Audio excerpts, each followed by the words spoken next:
Oke, halo, selamat malam semuanya. Jadi di sini kita akan membahas tentang cara mengolah data hasil dari titrasi ya. Kalau kemarin kan kita sudah melakukan praktikumnya, kali ini kita mengolah data hasil titrasi tersebut gitu. Nah, sebelum kita mulai, kita harus tahu dulu bahwa titrasi ini adalah suatu metode analisis yang digunakan untuk menentukan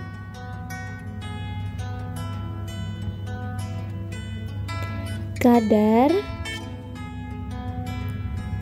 dari suatu zat atau biasanya kita sebut dengan analit. Nah, biasanya data yang diperoleh dari proses titrasi itu berupa volume dari titran. Titran ini yang berada di burat ya teman-teman. Kalau dari hasil titrasi kemarin ketika dituliskan kita memiliki sampel yang volumenya sebesar 10 mili, kita masukkan ke dalam Erlenmeyer ya. Sampel ini kita sebut juga sebagai analit. Kemudian kita punya volume titran, di mana titran itu punya konsentrasi 0,1 molar. Itu udah tertulis di botolnya, dan kemarin kita titrasi sebanyak 2 kali, jadi kita tulis T1, T2, dan nanti volumenya itu kita rata-ratakan. Kemudian kita tulis A1 sebagai simbol dari sampelnya, dan volume titran pertama yang dibutuhkan 20,5, begitu juga dengan titran kedua, maka rata-ratanya juga 20,5 mili.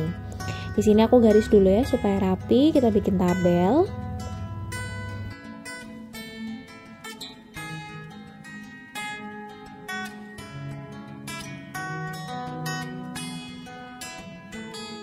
Dan kalau sudah, kemudian rumus yang kita gunakan untuk menghitung kadar atau konsentrasi dari suatu sampel itu biasanya adalah C1 kali V1 sama dengan C2 kali V2.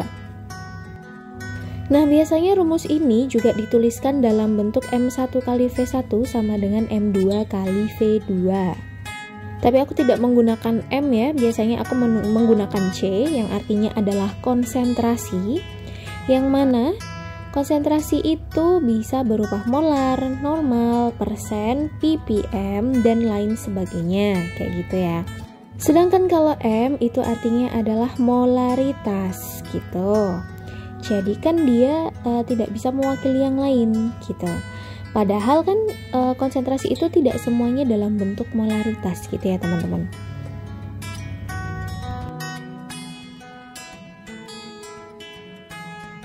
Oke, kita kembali ke C1V1 sama dengan C2V2.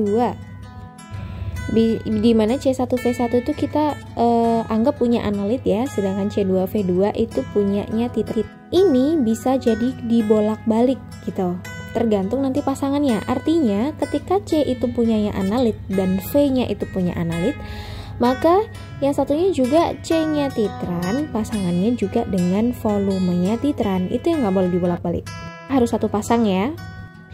Kemudian next di sini C analitnya kita belum tahu, jadi kita tulis lagi C analit. Sedangkan volume analitnya di sini ada 10 mili.